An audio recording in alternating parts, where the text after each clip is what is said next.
Welcome to the Grassroots Army podcast. This platform is for common sense people looking for up-to-date, accurate, and truthful information without the hot garbage corporate media bias. The power of one can lead to the power of many.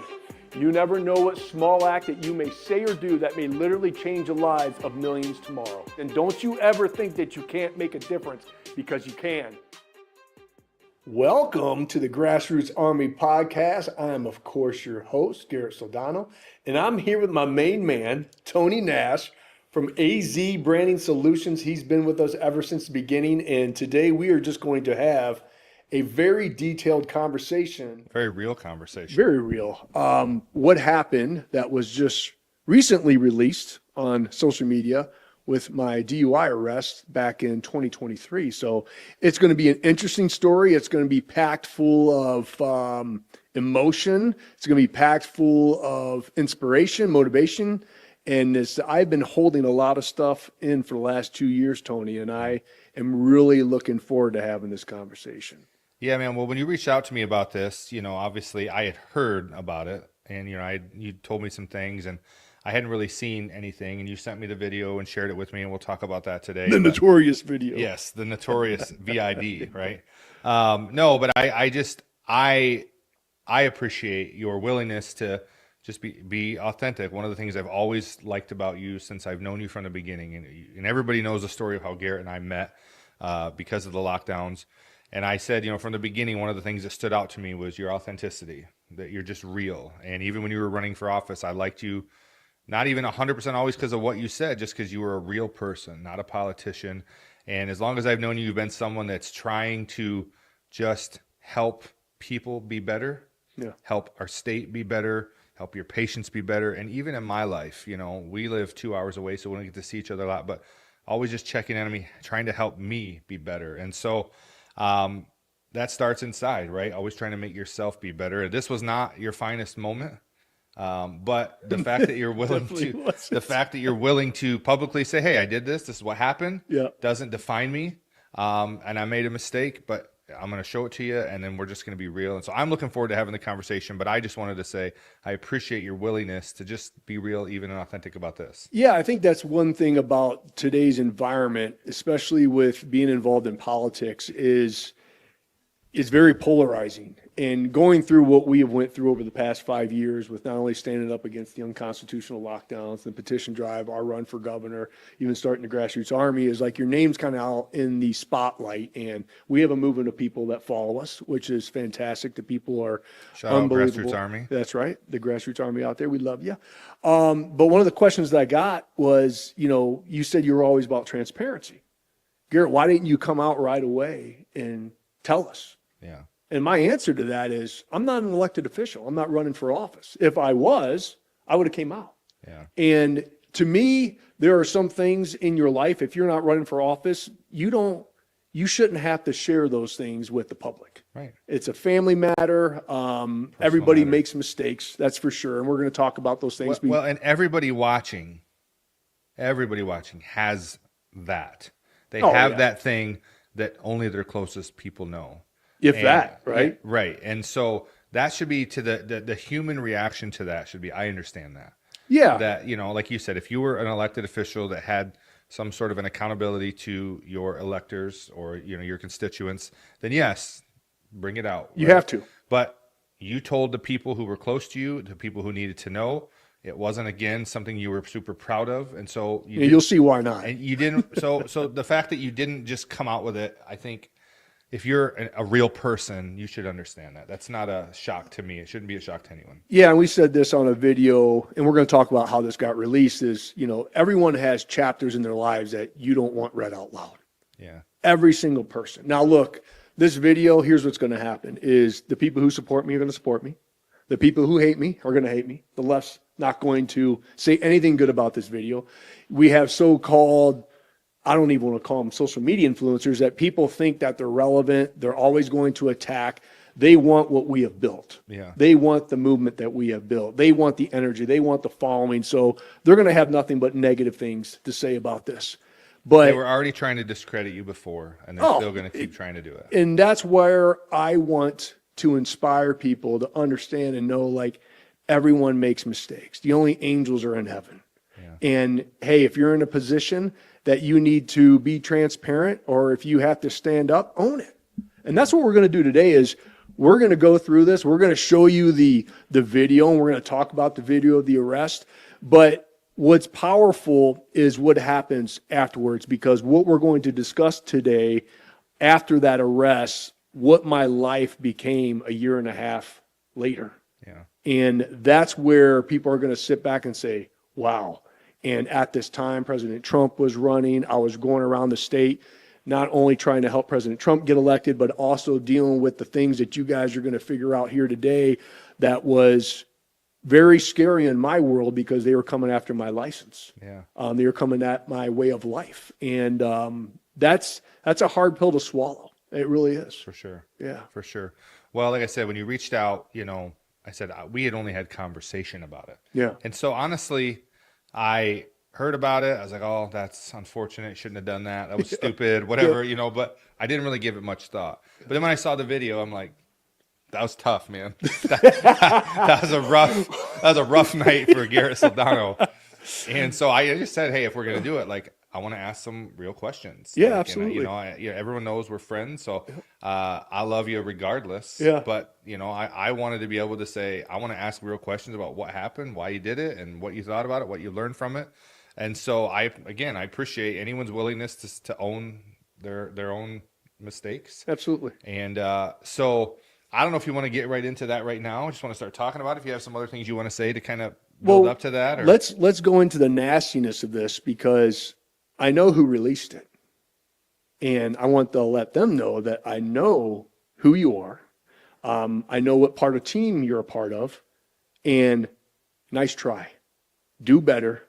And one thing you're going to learn about me is you can't break me. You can't embarrass me. The only people that truly matter in my life, obviously, is God, my family, my inner circle, the Grassroots Army. All this other noise is people that are outside our circle. You can throw whatever you want at me. You're not going to break what we have done. Yeah. And one thing you're going to know is people love a comeback story. Yeah. And that's exactly what this is. And it's been one hell of a journey. It's just beginning. And yeah, let's dive right into it, man. So spoiler alert, Garrett's not perfect, just like you. This reminds me of that scene from 8 Mile. Yeah. Where they have the rap battle going on at the shelter. Have you seen the movie? I'm Yeah. assuming. Yeah. They have the rap battle, and Eminem's character keeps choking, and there's this group that's coming after him, and of course they're just attacking the fact that he's white trash and he's a trailer park guy and this white and all these things. And so he's got to go up. He makes it to the final. He's got to go up against the main guy. I don't remember his name. Is it Papa Doc? I mean, Micah would know. He's off camera there. He's the 8 Mile guy. But anyways, it's his turn, and he just raps everything negative about himself that they're about to say. And he's like, all right, tell these people something they don't know about me, and then drops the mic. Yeah. So like, funny it you bring reminds that me up. like you're just like, tell the people something they don't know now. And I'm going to tell the people even more that they would never even found out about me, about what happened afterwards. But it's funny you say that, because we talked about this. Yeah. Like after the primary loss, after everything we've been through. I mean, if you would have talked to me just several months ago, we said this, Gary, do you ever think about running for anything else? And I was like, 99.9% no. Yeah. Like there's no way, unless, and I hate to say 100%, because number one, you want to make God laugh, tell him your plans. Leave the door open for God. I just don't want to put that out there. But after this happened, it's not 99.9% anymore. Yeah. We're going to talk about everything that's happened, and we're going to see the journey of where the Grassroots Army goes, because I think it's bigger than politics. Yeah. I truly do, because politics is nasty. The people that are the trolls online, they're nasty, insecure people. Well, let me say this. I was never involved with politics before 2020. Yeah. Me either. We've called ourselves accidental activists, right? Something happened so bad that as good, upstanding American citizens, we're like, if I can do something, I have to, right? It's be irresponsible for me to just sit by and let this happen. If there's something I can do to help it. And so, like I said, I met Garrett through Michiganders Against Excessive Quarantine, and then this all happened. And then next thing I know, I'm following this guy around the state. He's running for governor, and we're meeting all types of people. And a lot of you people watching are some of the greatest people I've ever met in my life.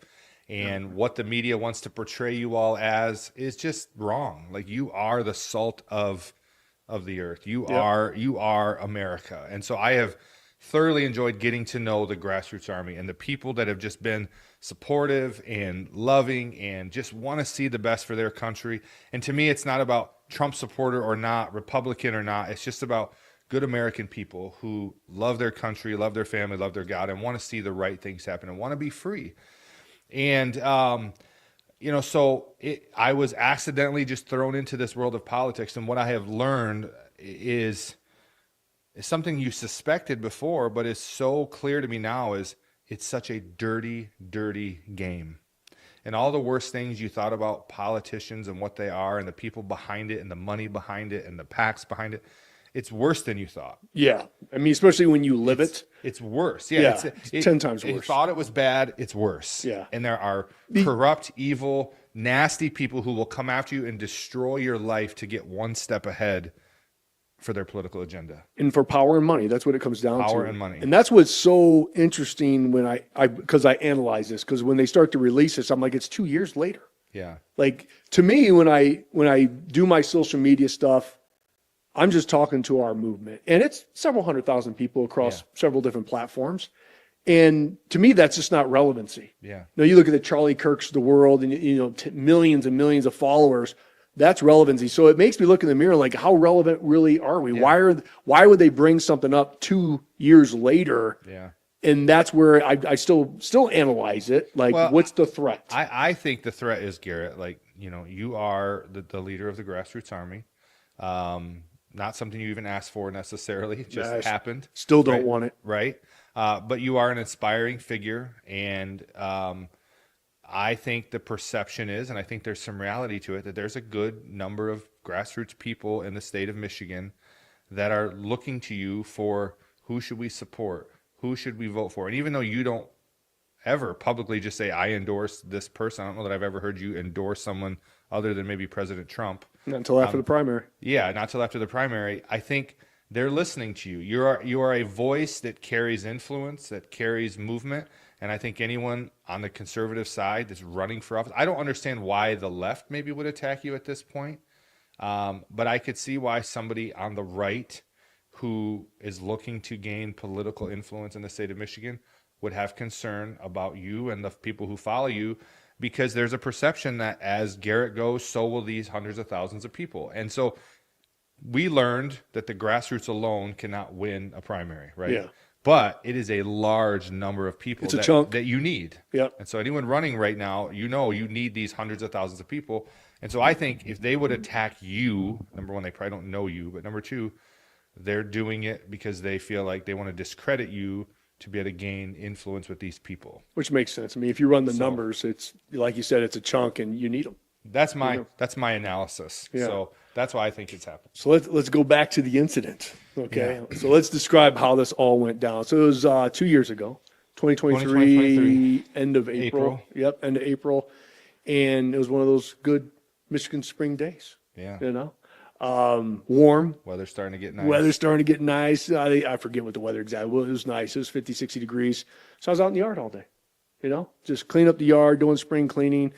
And family was out of town. And if you guys follow us from when we first started the Grassroots Army, we were doing a lot of health stuff like intermittent fasting. We're talking about 24, 48, 72-hour fast. Talk about nutrition, all that stuff. And so I was really going fasting at that time. And so I was in my intermittent fast. You had no food in you. No food, man. Okay. That's where that makes some sense. But yeah, especially when you see the video, right? Yeah.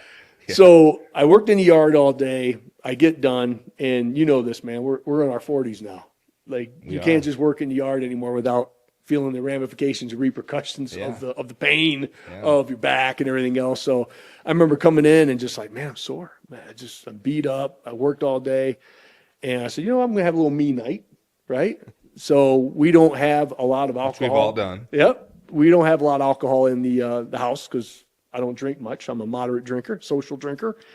So I was looking through the cabinets, and we had some bourbon in there leftover from the Christmas party. I was like, well, drink some bourbon. And so I poured me a nice glass on the rocks and went in front of my TV, put on my favorite movie, Maverick. Yes. You know, I just saw, I was on TV. I watched Maverick with you, actually. Yeah. You were the one that introduced me to it. It is such a great movie. Oh, I can watch caught it the tail end too. of it. I mean, it's such a good movie. I need to watch it again. I can literally watch that movie 20 more times and love it every season. It just brings us so many emotions. Rarely is so. the sequel better than the original. But Exactly. I think it is. And they waited long enough for it to be relevant, Yeah. man. Yeah. So it was good. So watch Maverick. So bourbon and Maverick. I mean, Bourbon the only and thing that would have Maverick made on it an better empty was a stomach. cigar. No, that will kill you. So I forget what time it was, but man, I started getting hungry. And that's one thing we all know, been there, you know, when you drink, you want that greasy cheeseburger. Mm-hmm. And so nothing was in the house. And I'm like, you know, I'm just going to drive up to Paw So you're going to break the fast with I'm the going to break the cheeseburger. fast. I already broke the fast with the bourbon, which was a mistake. Okay. But yeah, I was just going to drive up. And at the time I thought I could drive. I probably should, we all know I shouldn't have drove, but in that time I'm like, I could function. I can get up there and get back. Yeah. And so I start driving up to Paw. And then on the way there, that's when I started to say, ooh, it started to hit, right? Yeah. And it started to hit big time. And I remember passing Wendy's and it was closed. And I think it was a Saturday night when this all went down. And I remember getting so angry because back before the lockdowns, fast food joints were open until 1, 2 in the Yeah, morning. they used to right? advertise the fourth meal. Yeah, like it was like even McDonald's was like 24 hours Yeah. a day. And I remember driving by and seeing it as closed, and like my whole world came crashing down. Like I was upset, I was hangry, I was obviously drunk. And I remember going to the damn lockdowns, right? Like they're screwing me again.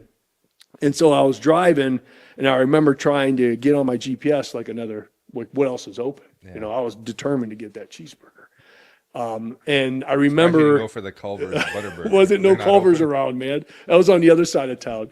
And that probably would have been closed too. Yeah. But I remember I went off the road a little bit and I thought I hit a branch, like because it hit my windshield. It cracked my windshield. I was like, oh gosh. And I got back on. I was like, I got to go home. Yeah. I mean, I shouldn't be out on the road. And then I got pulled over. Yeah. But yeah. Okay. So let me ask, when you hit the branch as you Yeah. thought, It was actually a mailbox. That's what the police report yeah, said. we know that after we see the Yeah. video. We And know they it's- never found out whose mailbox it was. So if it was your mailbox, I apologize. Yeah. Yeah. So somebody was following you apparently, and they saw you run off and hit this mailbox. So they Yeah. called the police. Correct. So they put your plate, and the police caught up to you on 94. Is that what it was, or off? No, I 94? don't. It was the road going out of Pulp. I don't know what that Okay. road is. So I think I would like to show a little bit of that where. Oh, great. The yeah, I want to show a clip here of. Let me pull it up. This is where the police pull you out of. They had just pulled you over. Hi there. How you doing, sir? Good. What'd you hit? Yeah, bring that way down. You sure about that? Hit nothing. Hit How much you had to nothing. drink tonight, man? You can see the Not much. windshield cracked. Yeah. Not much. Okay. Well, your front bumper's hanging off, Mr. Soldano. So let me ask you this: when you said I hit nothing, and when they asked if you had much to drink, you said not much. Not much. Were you conscientiously just being dishonest, No. or It's you were inebriated and you just weren't sure what you were saying? inebriated. Okay. And that's humbling. And that's a nice way to put it. Like, so what happens, and this is what we'll talk about later with alcohol, is like, I don't remember a lot of this. Yeah. But when you see the lights on, you get this adrenaline dump. So like I remember the initial lights. I remember that. I don't remember this conversation. And I do remember bits and pieces of talking about the front. And then some of the sobriety tests, like there's something in the video where they want you to bounce, do one of the sobriety tests. And I can't because I tore my ACL, Yeah. but I was saying ACL. Yeah. Or not, excuse me, I tore my Achilles and I was saying ACL. So Yeah. I was drunk. Okay. Yeah. Why don't you hop out of the car for me, sir? Yes, sir.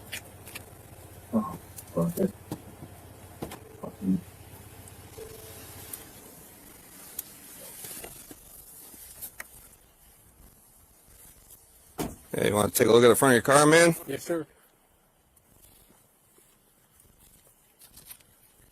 I didn't know at this time that the Listen, your bumper entire was front off. bumper and your I windshield's was all. like, ooh. Yeah, Yes, the sir. windshield smoke. I knew the bumper's windshield. gone. I remember Steering that. wheel's gone and the passenger front's caved in. You didn't hit any human beings, did you? No, sir. Are you 100% sure on that? Yes, sir, I am. Okay. I remember that question. Okay. Yeah. Let's walk back to the front of my car, sir. That's disturbing. Yeah. And so if you pause that, like, here's the thing, what I think want, that's all I had for that like, one.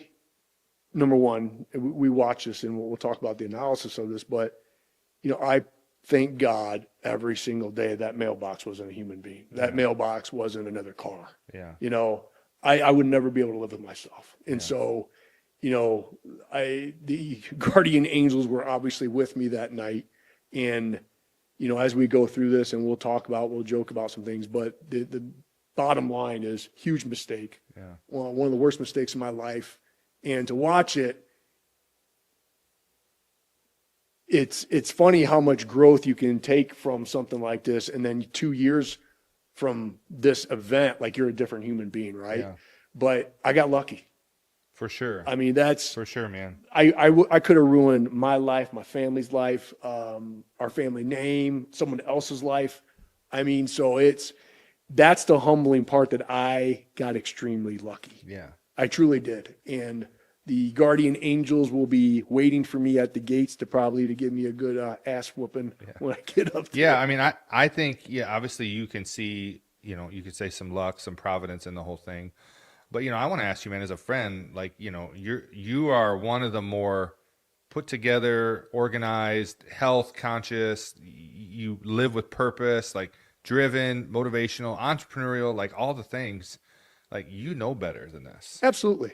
And so like, I know you said you didn't feel like you maybe had too much, or you didn't really feel the effects of it till you started driving, but like, what, you know, I can't drive drunk. Yeah. So what went through your mind to get you to a point where, like, I'm going to go try this, roll the dice. So and I don't drink liquor. Yeah. All right. And this is one of the reasons why, because it hits you, you know, And it hits you all of a sudden. it like a ton of bricks. Yeah. And so you think you're good, and then 20 minutes later you're not, especially on an empty stomach and everything else. I mean, you can give it any excuse in the book on what happens, but bottom line, you know, in my past, I just drank beer and wine, beer with friends and wine, and you never get this way. Yeah. You just don't. Yeah. Because you get full. Yeah. Right.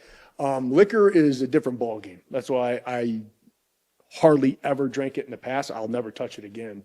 But it hits you. So at the time when I got in, I thought I was fine. I remember, like, oh, good. I'm not stumbling. I'm not slurring. Yeah. I can do this. Gotcha. But literally 20 minutes later is a different ballgame. Yeah. It hit, and it hit hard. And then that's where it was like going in and out of this thing.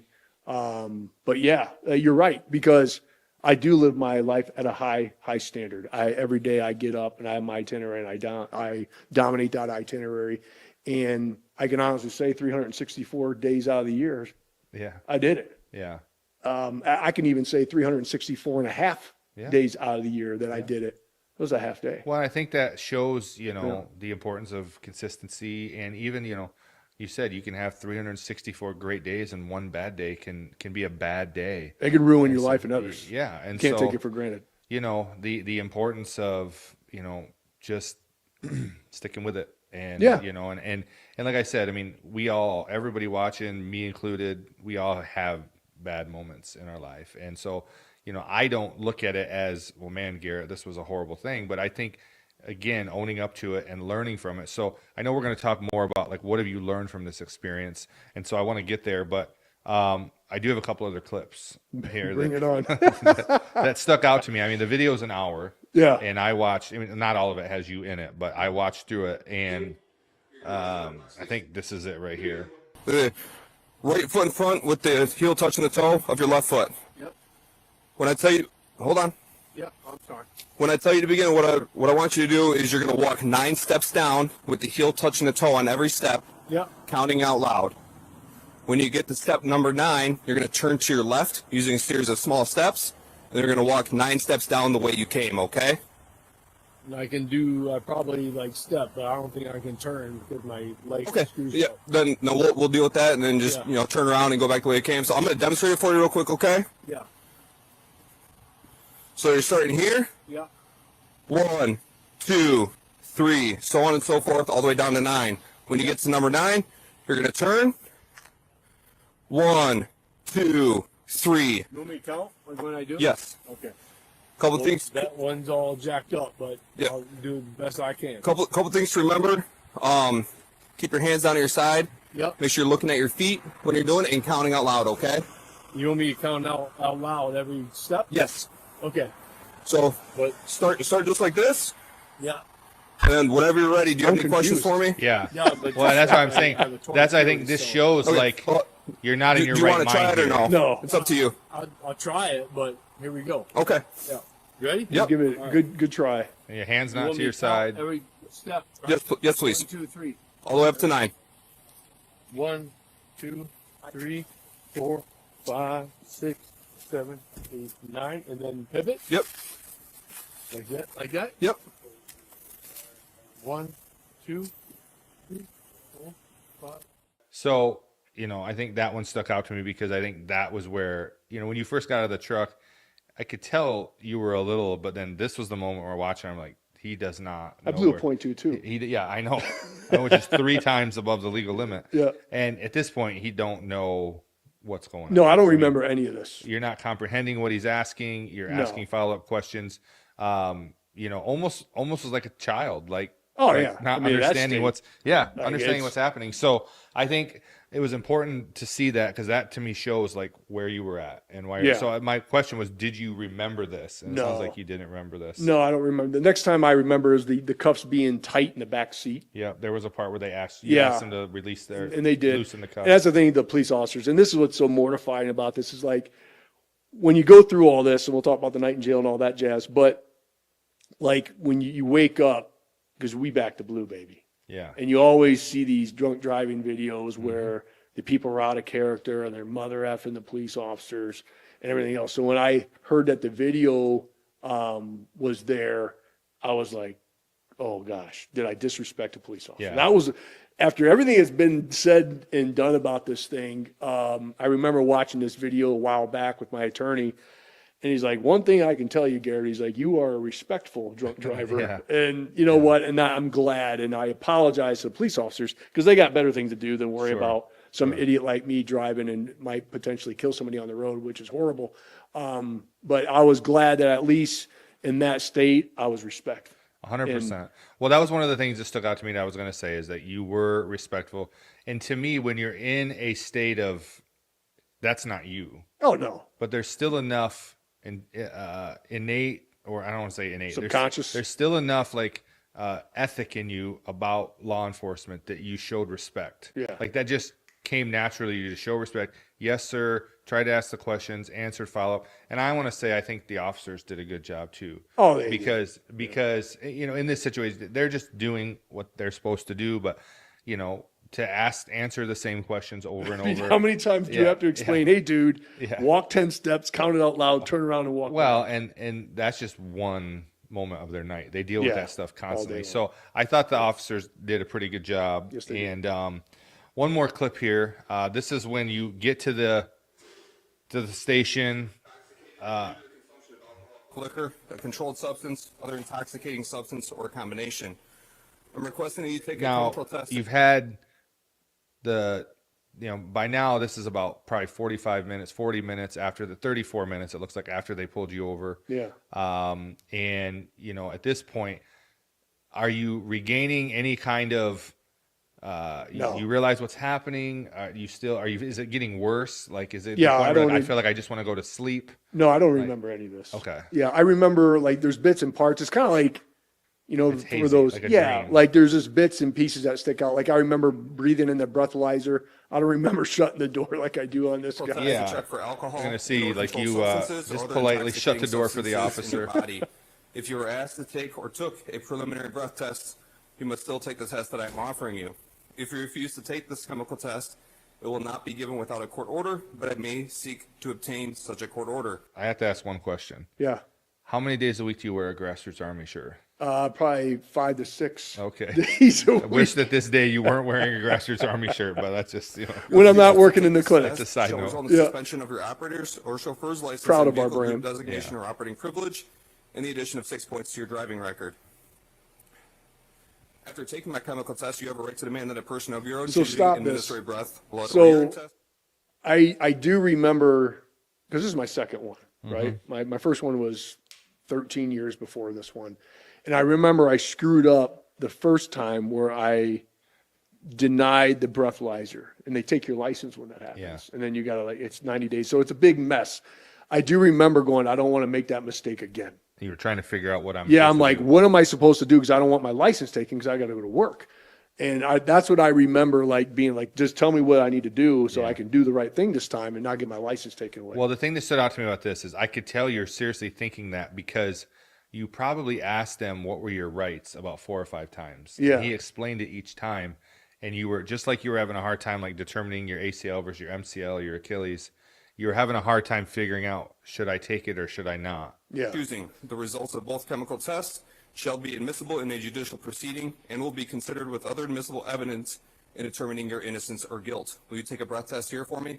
So my options are, if I refuse, then I'm screwed. If not, then So if you refuse, that's Yeah. 100% your call, but I'll write a search warrant and we'll go to the hospital and we'll get a blood draw. yeah, And then your license will be suspended. yeah, it's not. So if we do the breath test here, then we'll know when you're getting out. So what's my rights? You can refuse to take the breath test here, Yeah, and I can't make you, but I will get a search warrant. And they we'll can make go you. up to Bronson Yes. Lakeview and we'll do a blood draw. So if you're, and then your license will automatically be suspended. do the breathalyzer. And the blood draw Well, typically I submit to is it. even more accurate than a breathalyzer. Oh, we'll talk about blood. Then Yeah. you're done. Like with it's Yeah. a You whole do different breaths ballgame. here, Oh yeah. Yeah. And based on what that is, then you'll know roughly when you'll be able to get out of here, and your bond will be like $100. yeah.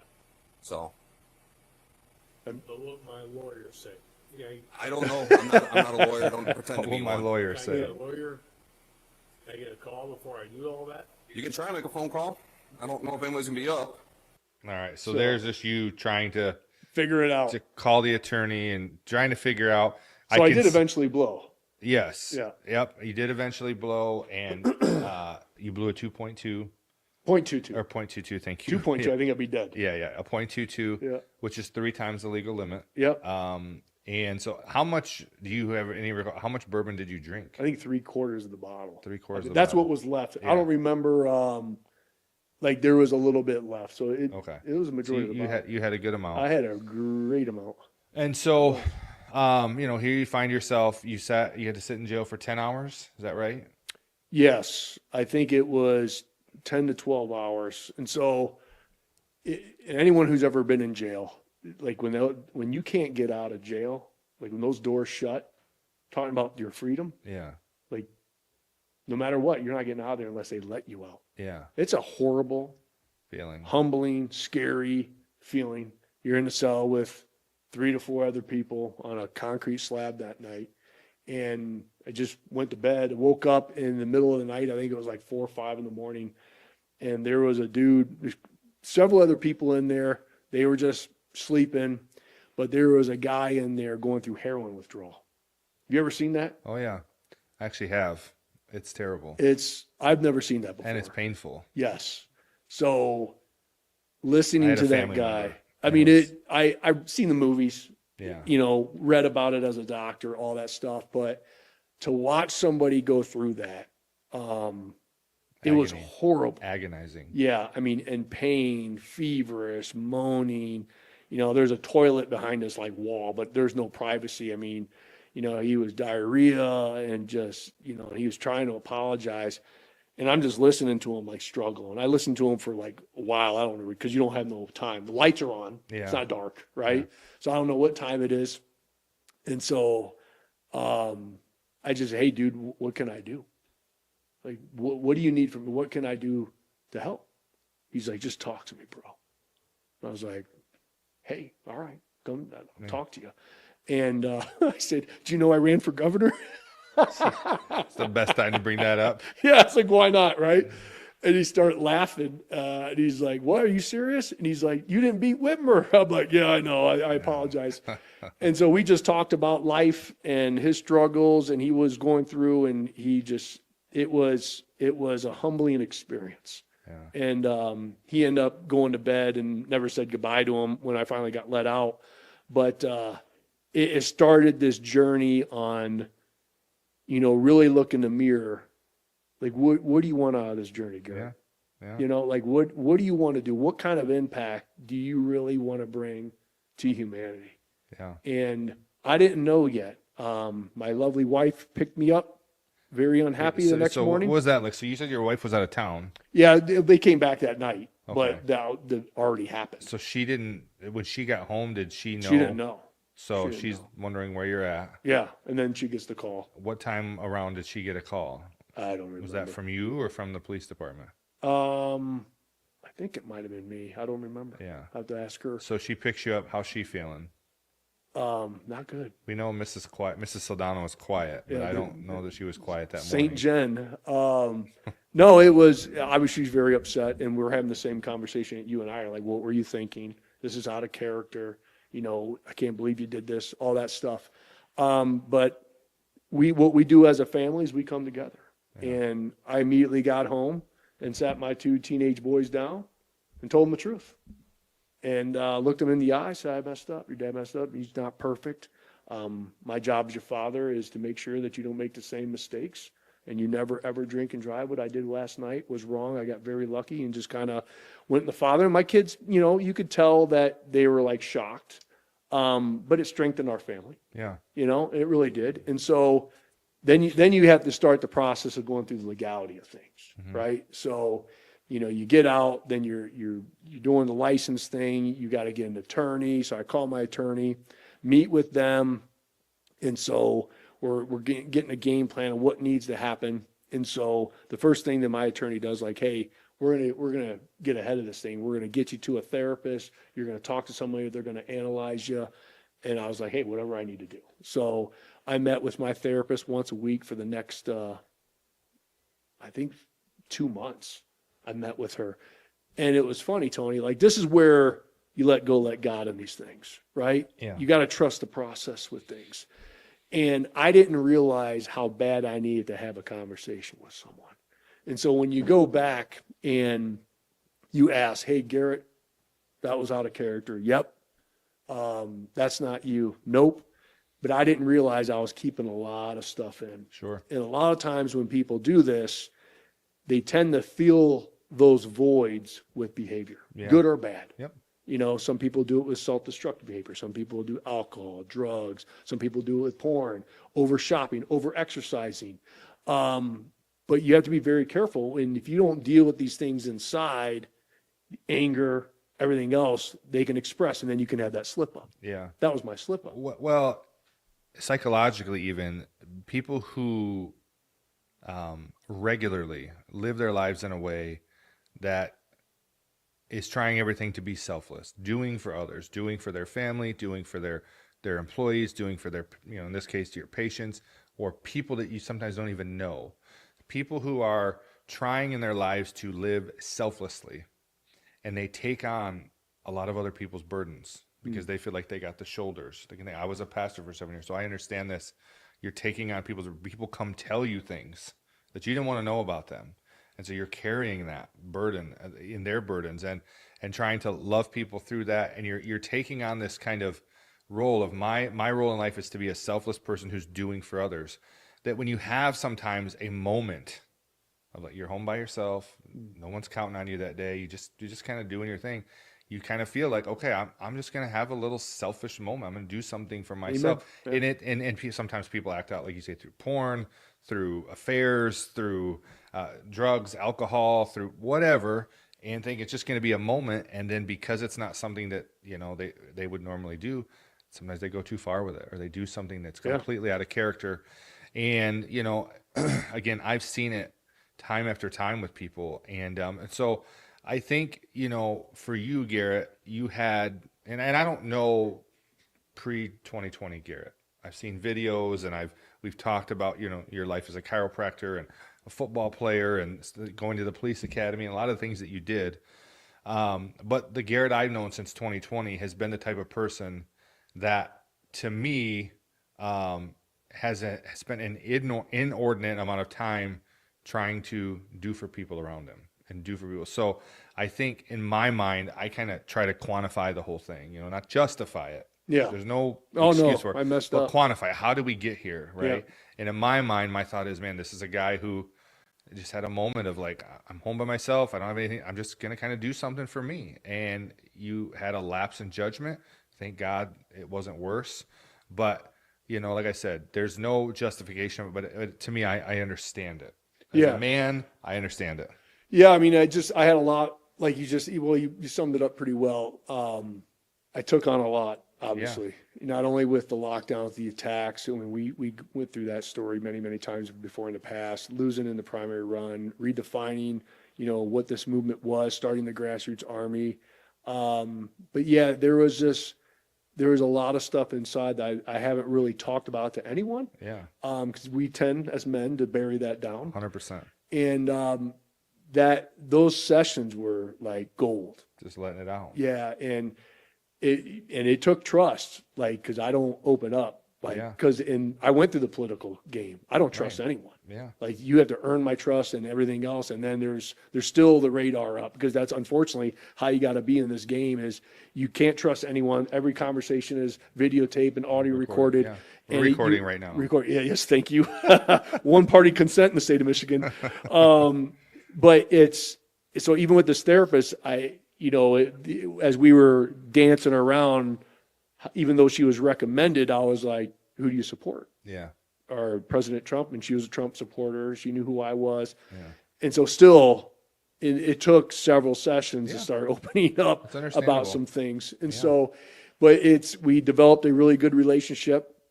And I remember because she had to diagnose, like, what kind of drinker I was. And I was a moderate drinker. And she's like, you don't have a drinking problem, Garrett. You have a planning problem. Yeah. And that always made sense to me, because if you're a responsible drinker or a social drinker, you still got to have a plan, or that happens. Yeah. Right? Like, you can never take for granted, because you never know what state, what type of food, did you get a meal, and you may think that you can drink, and then you're going to make a wrong decision. And everyone that's out there, you've made wrong decisions. Yeah, nobody really knows where the breaking point is. No, it so just happens. My point of this talking is not only informing everybody of what happened over the past couple of years, but also to learn from me, is never take it for granted. I have a zero tolerance policy. I don't even hardly drink anymore. Like, I was a moderate drinker before this, social drinker, wine and beer with friends and stuff like that every now and again. And I've drank wine with dinner with my venison, and I've tried to drink beer. It tastes differently. Yeah. It just, and you guys are going to figure out why here in a second. I have so many horrible synapses with this process that I will never be like, you're like the pre-Garrett. Yeah. I am not that guy anymore. But my intent with this is to tell people out there, always have a plan. Don't even have, because I hear a lot, like 2 beers is my limit. Don't even have a limit. Yeah. If you drink 1, don't drive. Right. It's not worth it. It's not worth it. Have a ride. There's Ubers, decide not to do it. Right. Don't jeopardize, because this whole thing could have went south really quick 100%. For me. Well, and one beer can affect one person way differently than another, and that's why depending you say, on nutrition and everything else. Exactly. Yeah. How much water you got in your system, if Correct. you're hydrated. So I think you're right. Like, either abstain, or if you're going to do it, have a plan. Do not drive. No, do not. Zero tolerance. It will be Don't zero tolerance. put other people's lives in danger, no matter what. Yeah, and in my case too, like, I'm 2. Yeah. They slap you on the hands your first time. The second time, oh yeah, they get you. Yeah. Third time, you're a felon. Yeah. Second Amendment, for sure. everything gets affected. So it's 0. Yeah. 0 from here on out. Well, I want to go back here just for a minute. As a dad, I've let my wife down. As husbands, we just let our wives down. That's just kind of what we do. We try not to, but that's just what we do. You never want to let your wife down, but 2 adults can have a conversation and have an adult outcome. Kids, on the other hand, they're still developing their thoughts, their brain, everything, who they're going to be.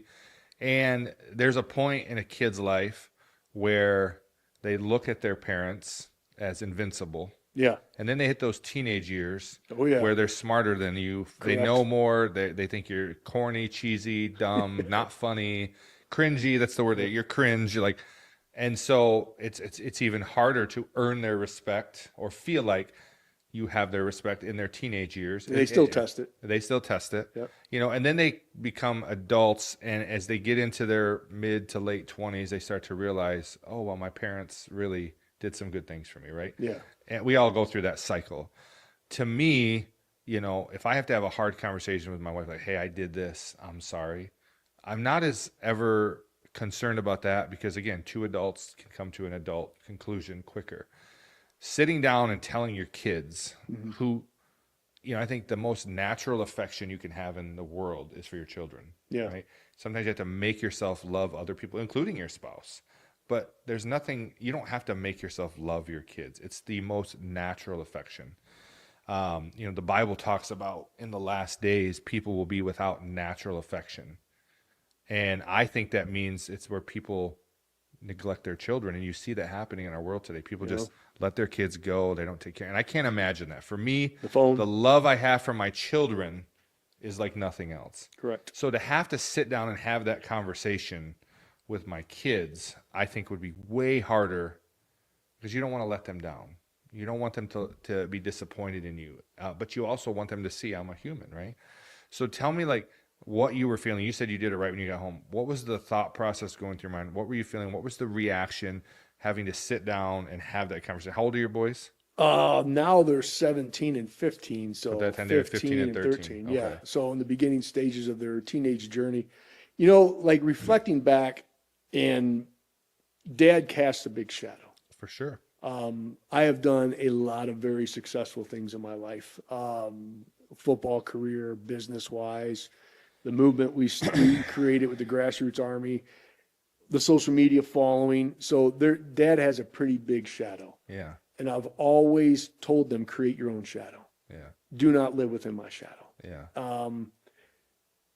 I am just a different type of person. I call myself sometimes an anomaly. And that's not a good or bad thing. I'm just different. You are. I'm wired different. You're way different. Yeah, I'm a weird dude, right?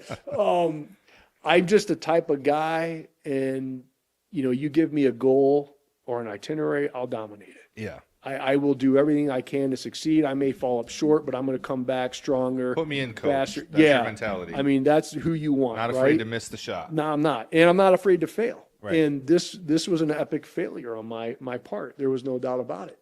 However, you fail falling forward, you get up. And that's one of the things that my kids have witnessed over the past 2 years is Dad continually facing opposition and not quitting, getting up earlier so he could do the things that he needs to do for his businesses, for the community, for our movement, for the state, for our country, and just never quit. Yeah. And the arrest and talking to them, they were like, okay, they didn't understand, but they got it.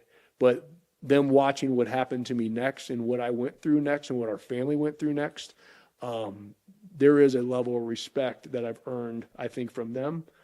See your reaction. To see what I did. How do you respond? How you respond to adversity. How do you respond when somebody takes a hit at you, or when somebody's trying to destroy you or take away your livelihood? They know that their dad is one tough cookie. Well, this is where I think I want to go next with this, if you're okay with it. You know, there's a verse in the Bible that says, a just man falls 7 times and rises up again. Meaning a good man, an honest man, a man of integrity, they fall, but they keep getting up. Correct. And I think if you don't want your worst day to define you, it's about how you respond to it, right? We all have them. If you haven't had it yet, you're going to have that bad day. You're going to make that bad decision. You're going to do something just absolutely stupid, horrific, you know, regrettable, all those things. But then how do you respond to it? How do you, you know, a lot of people could say, man, all these people were looking at me. I failed them. Yeah. I'm going to quit. I can't be the leader of the Grassroots anymore. I can't tell my kids what to do. I can't lead my wife. I'm a failure. Correct. A lot of people would respond that way and just let that moment be a defining moment and just go the other way. And I want to talk about now what has happened since. You know, mentally, you said you went and saw a therapist. You got it right with your kids. You've made some decisions even about your alcohol consumption. But you also said this has changed who you are. And so I want to talk about, like, you fell, you got back up. What is this different version of Garrett, or what has Garrett learned, and how has your response been to this whole thing? So there's a lot more failing that's going to happen over the next 2 years with this thing. So, well, now I wouldn't say failure, but opposition, Yeah. right? So I said this on a couple of videos and people have to understand, everyone watching out there, it gives me the chills, is your past does not define you. It shapes you. Sure. It helps shape you. There's no And no some people denying will that. never forget it. Yeah. And you have choices every single day to allow it to define you or not. And I never allow my past to define me. I learned from it. This time it took 2 times, right? But I don't allow it to define who I am as a person, as a dad, as a Catholic, as a husband, as a father. And I refuse to allow what we saw define who I am. And that's why, like, you see the Grassroots Army. I got this almost the same shirt on. Yeah. I just noticed that we had on that night, different color, Yeah. a little bit more patriotic today. That if you would have asked me these questions a week after this event, I would have had a totally different answer. Sure. I would have said embarrassing, shameful, scary, right? Humiliating. But then I look at that and I see what I went through over the next 2 years and the adversity that I faced, and it's grit, it's grind, it's what this brand represents. This brand, the Grassroots Army, they want to say it's political, and you can see the chills. It's not. It's so much bigger. It's a way to live life. It's a way to take the strength of this movement that we created and let people understand and know, like, you are powerful beyond measure. Yeah. And whatever you put your mind to, you can literally achieve. Yeah, you're going to face adversity and you're going to get kicked in the balls and the vajayjay, but you continue to get up and you continue to grind, good things will happen. Yeah. And it will. Yeah. And so you may think after seeing this that the podcast is almost over, right? We addressed it. Yeah. We talked about the video. We talked about We've only we just begun. So it's about to get awesome. Yeah. So at this time, I finish up my therapy sessions. I finish up my court date. I get sentenced. I forget what my sentence was, but I had to do some community service, like chain gang stuff on a couple weekends. There's probationary period. I forget exactly what I had to do, but I did some stuff with the chain gang. And so you had to ride to jail, and then they take you in a prison bus to a place to do some work, right? And obviously, I'm in a community that there's a lot of voters that voted for me in Van Buren County. Oh, yeah. And a couple of these, like, I know you. Where do I know you from? So, I create friends wherever I go. And so we talked about everything else. And, man, I wish you would have won. I was like, me too. And so that's why at this time, like, there's people that saw it. I remember seeing even something online that somebody said, Garrett, I think the reason it didn't get a lot of media attention at the time was because we just started the Grassroots Army. And we were kind of refocusing our brand away from Garrett from Michigan on X. Yeah. And I remember seeing something that somebody said, like, DUI. And I was like, oh, here we go. It never happened. It never got into fruition. I was like, well, I guess I'm not relevant anymore. Yeah. So moving on, my life started getting back to normal. Like, went through the court gate, did my chain gang, got my everything situated. But in the state of Michigan, and this is where the story gets interesting, is as a healthcare professional, you have to do what's called self-report. All right. So whenever you get in trouble with the law, you have to submit paperwork. If you don't, they're going to find you. It may take a couple of years, but they're going to dig you up. Then they're going to come down at you. Yeah. So you have to self-report, basically tell the state what happened. And so my lawyer had a form or whatever. I filled it out. We described what happened. We submitted it to the licensing bureau. And we did that right away after the sentencing, like I think the next day or the next week. And that was it. It was like in August, I think it was. State government runs very slow. So months go by. I'm back into my life, doing my thing. Everything's behind me, right? Right. Did the time, paid the fine, learned the lesson. I'm thinking it's over. Everything's good. Let's move on with our life. And then I think in December or January, I get a letter from the state. And it says, you have to be evaluated to see if I don't know exactly what it said, but basically if you have a problem, if you're a danger to your patients. Yeah. That's what it said. And so I'm like, okay, this is the licensing thing. I'm like, okay, so I got to go get an evaluation. And this is all on your own dime now, Yeah. right? So now that not only are you paying the most expensive cheeseburger in my life, by the way, that I never got to enjoy, not only with the lawyer fees and the insurance, everything else, I mean, the bill's racking up. I mean, this ends up getting crazy as anyone who has any experience with this. But when you start going through the state, they're like, hey, you got to go to an addictionist and get evaluated. I was like, well, I already got evaluated from my therapist. Like, can I just give them those notes? Yeah. Because I've already been diagnosed as a moderate drinker. I don't have a problem. They're like, no, you got to do one of ours. So I'm like, okay, cool. So the red flags and the sirens and the Tweety birds are starting to go off. Like, this doesn't sit right. Like something's off. So I'm like, okay. One thing politics has taught me is you record everything. Yeah. Video, audio, I record everything. Now, not every conversation, but when it has to come with these types of things, I want it on record. And it's not what she said or he said. I want the actual record. So I don't call my lawyer at this time because he said this was coming down the pipeline. Like, this program's going to call you. You're going to have to do it to keep your license. And I said, fine. And so I get an addictionist, and it's called the HPRP program. Okay, the HPRP program is called the Health Professionals Recovery Program. And how this is designed is back in the 90s, addiction got labeled as a disability. And before it was labeled that, if you got in trouble like I did, you would have to go in front of a board with a lawyer, and then you would be at the mercy of the board, depending on what you did and the lawyer and everything else, and your license could get taken away. So as soon as addiction and alcoholism and drug addiction got labeled as a disability, this HPRP program was born to help health professionals that if you have an addiction problem, this gives you a way to work and deal with your addiction. That's what it's designed to do. The program's great.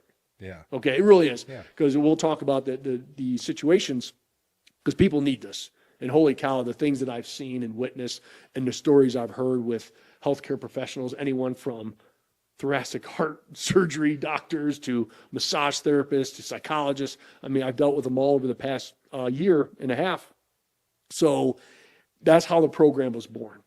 Now, like any bureaucracy, like any institution, there is corruption, and they have been accused of putting people in this program because it's a moneymaker, because all the money comes out of the healthcare professionals' pockets. Yeah. So they want people in this program because it pays in. There's thousands of people in the state of Michigan in this program right now, healthcare professionals. Yeah. And so I go start the program, and they're saying, here's what you need to do. You're going to get with one of our addictionists, and they're going to evaluate you, and then we're going to take it from there. I'm like, cool. So I get on a Zoom call with this guy, and I record it. And nice guy, nice doctor. And he's asking me the same types of questions I already went through with my therapist. And I'm going through, I'm answering the same way. I just tell the truth. Problem with tell the truth, you don't have to remember it, right? Yeah. So I tell the truth, tell him about my history of drinking, how I drink, how many times a year do I drink, and all these questions, right? And I remember asking, like, have you ever had an alcohol-related offense in the last 10 years? And I'm like, no, I didn't. Now, 13 years ago I did, but he said to 10. So I said, no. He said, okay. So he got done with the interview, and he said, Doc, he said, I'm not going to recommend you for this program. He's like, you don't have a problem. You made a poor decision, so I'm going to recommend that you're not in this program. And I'm like, great. Good. Now it's behind me, right? Delete the recording, because I thought I'm in the clear, right? So he submits his report recommending to the HPRP program that he doesn't belong in this program. They do not accept his evaluation of me. They call me. The HPRP program called this case manager, and she calls and leaves a voicemail and says, and I still got the voicemail, and she says, hey, we need more information from you. We need you to sign this patient release form because we want your old therapy notes. I'm like, what? Like, that's doctor-patient confidentiality. My therapist that was not even affiliated with this, my own private therapist, you want me to sign a release form, basically opening up my file so you can read it? Right. So I call this lady, and I'm like, this doesn't sound right at all. Yeah. Like, I have a patient-doctor confidentiality. I don't think you guys need to see it, those things that I've said. I said personal things to her that you don't need to be reading. For sure. She's like, if you don't sign this form, you're not in compliance. I'm like, what do you mean not in compliance? You mean you're going to come after my license? And she's like, you won't be in compliance. And I'm like, then I'll lose my license. And she's like, yeah. And so I'm looking around going, what choice do I have? Right. Now, at this time, my one mistake, well, not only driving drunk was one mistake. My second mistake in this was not calling my lawyer at this time. And they're like, we need it right now. So they were forcing, right? And I'm like, dude, if I don't do this, I'm going to lose my license, my livelihood, and everything else. And so I'm like, okay, like, there's not really nothing I said to the therapist. It was just wrong, right? And so I'm like, okay, send me the form. And I sign it. And they get the release. And they get the therapy notes. And in the therapy notes, it showed that I had a previous DUI from 13 years ago or whatever. Yeah. And they said he lied. And they freaking put me in the program. So now I'm upset. Yeah. Right? Now I feel like something's off. Tweety birds are going, sirens going off in my head, like something's off. So now I'm documenting everything. I'm recording everything. And so they send me this contract that says you're going to be in this program. Is this a state of Michigan program, or is yeah, this a so the federal state of program? Michigan outsources the HPRP program for them to handle these situations. Okay. And then they report to the state. Okay, gotcha. Okay. So I don't know what happened. To me, it's political at this time. I don't know why. I'm like, this doesn't make sense. Their own addiction has said that I wasn't good for this program. I don't have a problem. That wasn't good enough for them. They're trying to put me in this program. So now I'm like, they're trying to intentionally destroy me. All right. And I am very upset. I lawyered up. He said, you already signed a waiver. You're just going to have to do it. He said, Garrett, yeah, you would win. You would probably win in the situation because what they did was wrong. He said, but by the time you get in front of a judge, your time's already going to be served. Yeah. And you may even get a bad judge. Yeah. And at this time, you won't work. You can't work. So they'll take your license. I can't even own my business. So at that time I was contemplating, I was like, okay, because inside you're taking away my constitutional freedoms. Yeah. And we all know how Garrett feels about that. Yes. Right? You're going to take away, you're going to hold my license over my head. Like, that's not how I roll. And I'm trying to figure out, can I still own my business? You can't in the state of Michigan. So everything that I built, my clinic, my patient base, my patients, who are my patients going to see? Yeah. And so I'm running through all this, and in my heart, I am just furious right now. And so I had to make the tough decision to take one for the team, my patients, and be able to practice and go into this program. And this program, Tony, is the most intrusive. And I've learned a lot from the program, and I'll get into the good and the bad and the ugly with this thing. But they wanted me, and I did, to have 3 AA meetings a week. I had to do once a week a group meeting with other healthcare professionals with a therapist. Once a month, I had to do what's called a fiduciary meeting, which was another meeting with just ran by local professionals that have problems, right? And that consisted of 20 to 25 hours of my life a month, all out of pocket. Yeah. The AA meeting's free. Free. The other ones, hundreds of dollars. The lawyer, thousands of dollars, right? So this cheeseburger just became a 14-karat gold cheeseburger and the amount of money that I had to spend on this. Because now I'm like, they're out to get me.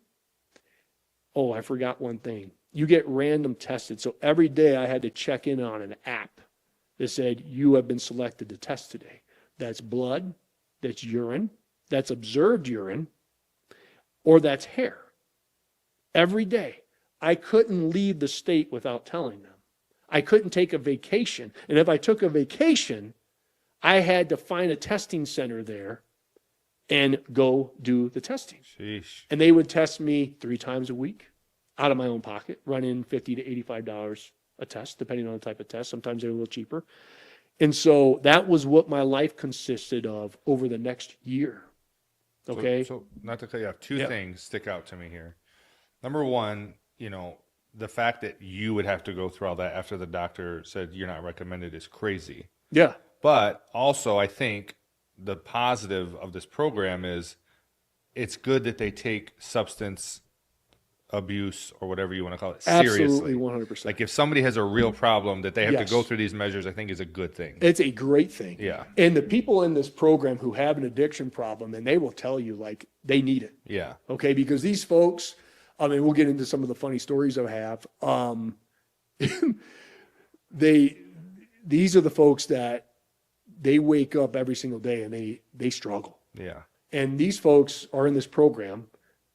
Because when you get into these groups, and one thing that I do love about the HPRP program, now how I got into it, the people that I met with, my therapist, the people in my groups, they're awesome people. Yeah. Friends, good people. To watch the transformation, because that's what I get really excited about, is seeing people who started this program, what they look like, how they act, and to see what happens, the transformation Yeah.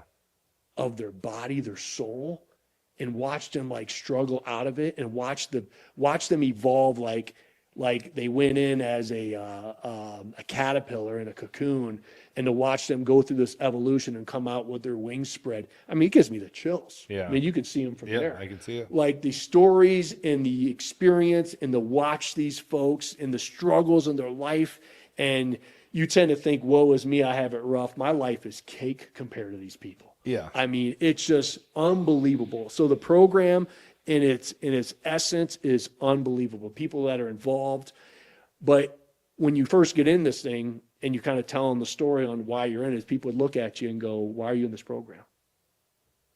Because I wasn't showing up to work drunk. Now, granted, these are for the folks that are showing up work drunk, drinking on the job, stealing drugs, doing meth on the job, doing surgeries, doing things that you don't do that as a healthcare professional. Yeah. Then they help them like rehabilitate, which is a great thing. Sure. But this program is not made for people who, are just moderate drinkers. Yeah. And so when you go in there and they're like, how was your week? And they would, talk about the struggles, and man, I didn't have any urges. I got through the week, and, they're telling it, and they get to me and I'd be like, how was your week, Garrett? I was like, it was fantastic.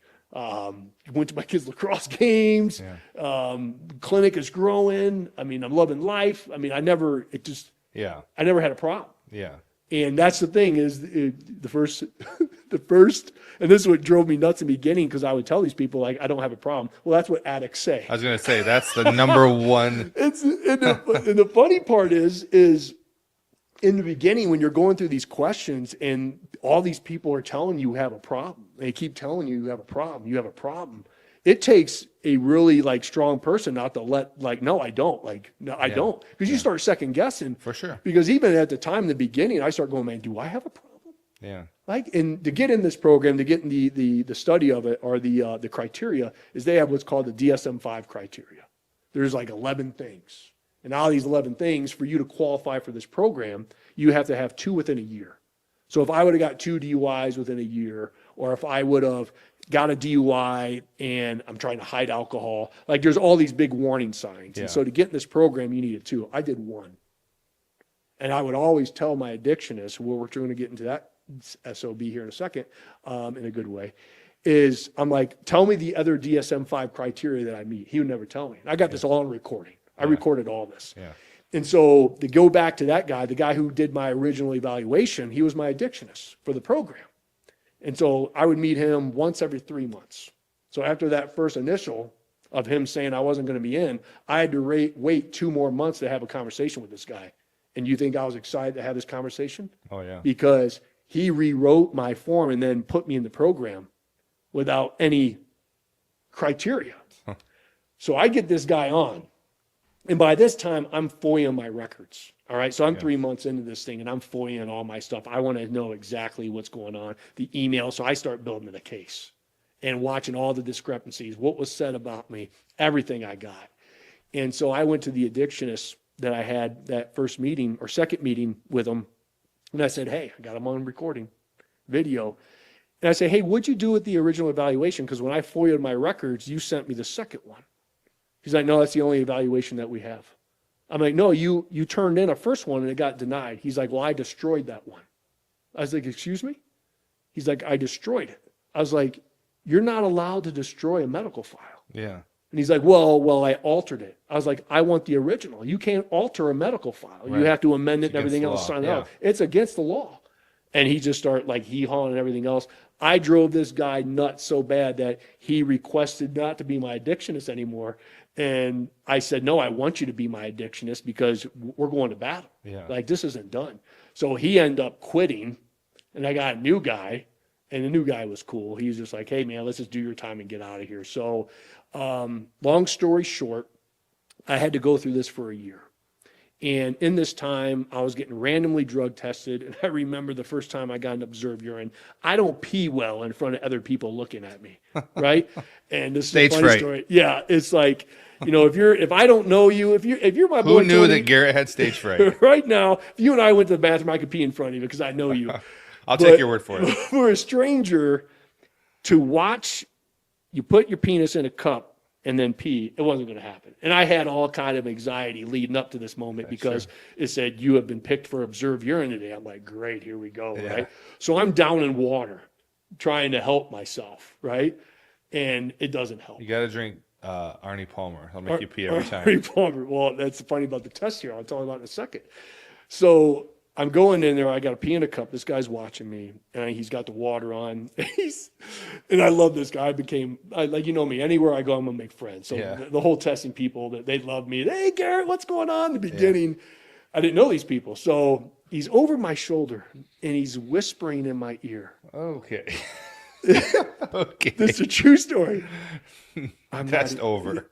I'm not here. You're in nature. Everything's fine. And I'm like, dude. is this guy going to start rubbing my shoulders? No. Like, You gonna recite me a finally- poem? Like, Yeah, like it was just awkward. I'm like, I'm in hell. I'm in hell. And so I finally get this guy a sample. Thank God, right? And it comes back diluted. All right, so now it comes back diluted because I was hammering water all day because I didn't want to do the damn test.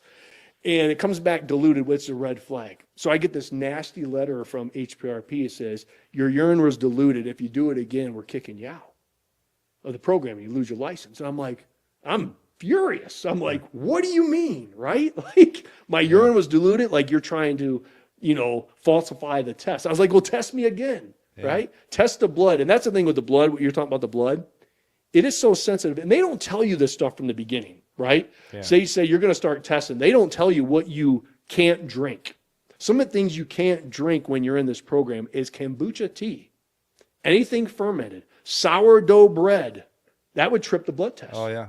And if you Poppy trip, seeds. yes. So they don't tell you. They don't give you a list like, don't make sure you do this. So innocent people, you test positive. If you clip a blood test or urine, they tack on 2 years. Shoot. 2 years out of your own pocket. And I've watched it happen to other people in the program. Like, they got clipped. 2 years add on. Some of these people are in this program for 5 years. Now, granted, some of them need to be in the program. Yeah. But to have that stress, in a way, it got so bad that I would have nightmares that I would do a night like that and wake up and say, oh my God, I got a test. Like the anxiety of having the hawk of government and bureaucracy over you every single day in your life, holding your livelihood, because at any time they could come in and clip it. Yeah. And it was a horrible experience in that way.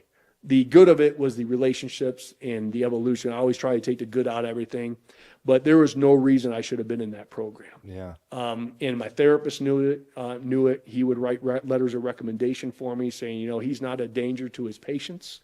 You kind of screwed this guy in the beginning. Why is he in? So I got out in a year. But in that year, it was a knockdown, drag-out fist fight in a phone booth. There's tons of other things that they did. I'm not going to get into the details because I don't know what I'm going to do yet. I don't know if I want to file a lawsuit. I don't know if I want to spend the time and energy into it. But at this time, I mean, it sucked. All right, so let me ask you this. So, listening to all this, I wouldn't call myself a conspiracy theorist because typically all my conspiracy theories have come true. So I think maybe I have some discernment. Maybe that's a better way of saying it. But when I hear something like this, knowing what you've been engaged in, knowing that you've personally called out our governor, our attorney general, our secretary of state, and lots of elected officials on both sides, and that you ran for office, and you are a voice that carries with it, hundreds of thousands of people that listen to you. So you're not just the average citizen. Yeah. Right. And so my conspiracy radar goes up, when I hear all this, that there was so much happening to hinder you or to hold you back or to keep you in this program, or an original evaluation being destroyed, and all of these things. Do you in your heart believe, after going through this, that there was more at play to this than just negligence, just people, government employees not doing their job, just an addictionist who, whatever? Do you think there were the powers that be at the state level were behind this? I don't know.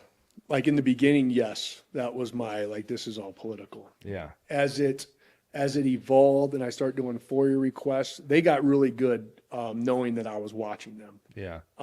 They quit emailing and they would just phone calls. They have to document everything on their end legally. In the beginning, when I initially did my first FOIA, I had just conversation and conversation and conversation. And then after that first FOIA, it all went, phone call was received. This was what was talked about. Yeah. Not the actual email. So they got really smart on their end saying, he's FOIA-ing, we can't let the cat out of the bag, as they say. So I don't know, I didn't know something was going on, because you don't put someone like me in this program that doesn't fit the criteria. Right. Even with why I settled on the year was like, if you have an addiction problem, it's going to manifest itself in a year.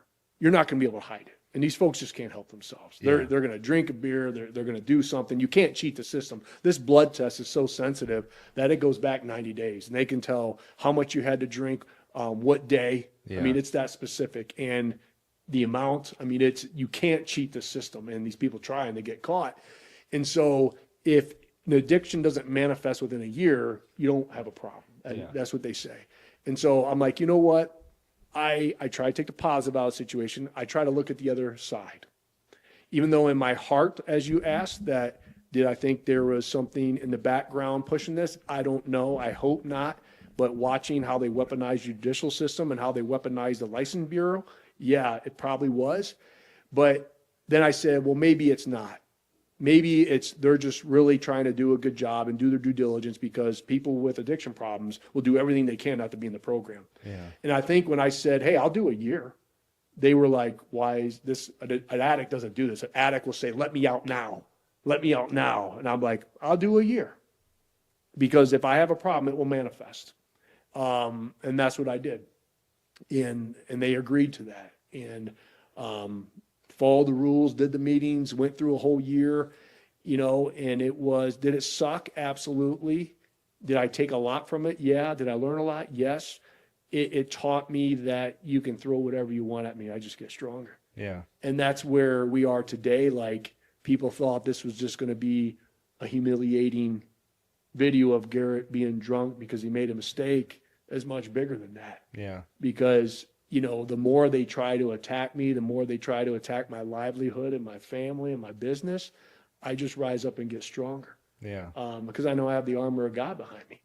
And now that they want to release this, and I'm not going to say who I think it is. I'm pretty sure I know who it is. It's a Republican campaign, because I've been hard on some campaigns. Yeah. I'm holding them accountable. Yeah. Come on and have a conversation, right? And they don't like that, because like you said, I have a chunk of voters that listen to Garrett, and if I start calling out people, they start freaking out. And so for them to release this to a leftist organization and then they release it, and I'm sure there's FOIA requests right now to go get the video, that's fine. That's why let's talk about it. Let's go. But let's get into the depth of what has happened and what's been thrown at me. Yeah. Because at this time, as I'm going through my own personal hell, as I perceived it to be, as my freedoms were taken away from me, as they were intruding on my body with taking my blood, taking my urine, studying my urine, studying my blood. That's intrusive, man. Whispering over your shoulder. Whispering sweet nothings into my ear. That was actually a really that was good the dude. most intrusive part to me. And so having that violated, it's a violation, man. And that's where I'm still angry about it, as you can feel that I am. Sure. Because it wasn't right. But don't give them in. Yeah. If you really want to blame somebody, quit pointing the finger, That's it. because it's 3.9. Yeah. It's my fault. Yeah. You're in all this started position because for of a my reason. mistake. Yeah. It is. I take ownership. It was my fault. I let them have an in. They are nasty, evil people for taking a situation, even though I'm not a politician, I'm not running for office, and still trying to destroy me, still trying to defame me. So that's why go ahead and try to defame me. Yeah. The screenshots last forever. And That's so it. if they start hammering me, I will sue these people. Yeah. Have you read Jocko's book, Extreme Ownership? Yes. What you just said, it just made me think of that. Like, so many of you watching could solve 95% of the problems in your life if you just take ownership for your life. Take ownership for why your business isn't working, for why your wife doesn't like you, for why your family isn't working, for why your job sucks. Just take ownership. Look at yourself. There are things against you. There are people and organizations and all things actively seeking to hold you back, to step ahead of you, to hold you, whatever. It is happening. But if you would just take ownership for your own life, for your own health, for all of those things, it would solve 95% of the problems. And, Garrett here is sharing with us a very vulnerable story, showing things about himself. Realize there's been a lot of things against him since then, but recognizes that, hey, if I had never done this, I wouldn't have given them the ammo. Yep, that's right. And so, man, if you're watching, a takeaway from me of this is just own it. Stop making excuses. Don't be a victim. Don't be a victim. And, even with you were describing like all the things that they do to try to convince you that you're a addict. Yeah. They want you to be a victim because when you're a victim, then you're reliant upon them. Absolutely. You're reliant upon the state or reliant upon a system. Don't be a victim. You are not a victim. I don't care what's happened in your life. You're not a victim. Own it. Get better. Bad things happen. People do bad things to you, but take ownership and you will see a change in your life. You will thrive. Yeah. Because that's what happened in my life. And so when I go back and look at that Grassroots Army t-shirt on the drunk guy, man, it's a totally, entirely different human being. What I went through, the brand itself, the grit, the grind, what's been thrown at me personally, physically, spiritually. This is a spiritual battle, man. Yeah. Don't you think the devil doesn't have his claws in 100%. this thing, man? Because the devil will play on these evil people to attack you. But that's what this is about. It's not politics anymore. It's much bigger. And I think that's where this brand that we've created, that's where this is evolving to, is that grind, that grit, that never quit. Because I can tell every single one of you, even though I was going through all of that stuff, right? Lessons, we'll call it. Yeah. My business thrived. Yeah. My social media platforms grew. Every business that I was involved in, we started new businesses, and that's why people are like, why does Garrett get up at 3, 4 in the morning sometimes? Well, that's because at the time I was doing 25 hours a month and extra stuff that I had to do that I didn't have any more time in the day. I had to get very strategic in my approach. And that's really the definition of success, is when you really want to look at it. Number one, what you just said, take ownership of yourself, of the person in the mirror, right? Take ownership of your faith. Take ownership in your relationships. Take ownerships of yourself and your itinerary and your schedule. And every single day you wake up and you have so much energy that you can give to the planet. Yeah. And if you utilize it constructively, because a lot of people, and even kids these days, it's this. That's it. This is not reality. No. This is not reality. And I teach my kids this because I'm trying to teach my kids that this phone is a tool. Yeah. You don't live in other people's realities. Create your own. Yeah. And you create that by putting this phone down and go living your life, Live creating life. your dream. If anything, if you want to make content, allow people to live through you, but be positive about it. Yeah. And so that's what I wanted to take from this, is take what was perceived at the time as a humiliating, embarrassing event in my life. But I look back, and it is one of the greatest things that have ever happened in my life, Tony. Yeah. I can honestly say that. It has shaped me. It didn't define me. It shaped me to who I am and what I'm going to bring. And so many of us, we get caught up in this social media That's why I never read the comments. People bash me, I'm sure. People love on me, that's sure, but I don't read the comments. Yeah. All I do is do what I can to serve humanity. It's not real. Yeah, it's not real, because the people who attack you on social media, they are scared, they are insecure, and they want nothing but drama. They play very small, and they don't even realize they could be powerful beyond measure if they would focus that energy into something positive and not hate and attack and envy, and actually really focus it. They would just grow beyond their wildest dreams. We are our own worst enemy. Yeah. And that's what I want you all to take out of this is, my goodness gracious, you're only on this planet once, one time. Leave it all out in the field. And like we said at the time, like the power of one leads to the power of many, and blaze this trail, blaze your own trail. Don't allow these negative people to try to allow you to live in their environment. Rise above it. Yeah. Rise above it. Well, let me ask you about that, since we're on. I know this is not super related, but this is something I've wanted to talk to you about publicly for a while. And there are a few, we'll call them gators, Garrett haters, out. I like that. There are a few gators out there. I think there's more than a few. Yeah, there's a few, and you live in their head rent free. Yeah. And they just continuously, you know who you are. They just continuously make content of their own to try to discredit you or to try to. Oh, they do? Oh yeah, and maybe you don't pay attention to it, but I've seen stuff come across, and so my question to you is, with the fact that there are the haters, the gators, we'll call them, there are the attacks. You're not. Do you have any plans of running for office? Man, you had to ask that question, huh? Oh, well, this is like unfiltered, right? Yeah. Right now, are you registered to run for office? No. Are you running for anything in 2026? No. Okay. So at this Not yet. At Can I put that out there? this point, yeah. I mean, at this point, it's like, why do you think it is that people continuously, are coming after, attacking? What do you think it is? Do you think it's they don't have context? Do you think? What do you think it is? I think What's your opinion? I think I scare them because of what I bring to the table. Because when I believe in something, I fight, and I believe in the state, and I believe in this country, and I'm always going to do what I think is right. And they know that I have a pretty significant following, which is not the majority by any means, but it's a chunk. And what it comes down to is power. They think if they can get rid of me, that the movement that we created will just blend into them. That's what they want. Sure. And I could see that. And that's always limiting because they're using force, not power. Yeah. My goodness gracious, if they would use power and harness that energy, like I said, and not concentrate on me, like you're limiting yourself. Why you focus on me? Yeah. Go do what you were destined to do. Do your thing. Do your thing. Right. Rise up, man. And if you did that, you probably create a bigger following than I. See, Yeah. I don't compete with anyone. Yeah. I'm not in You're this not thinking business. about other people. You're thinking about what you have to do. These social media platforms, it's funny, I see things that Garrett's a grifter, Garrett's making all this money. Like none of my platforms make any substantial amount of money.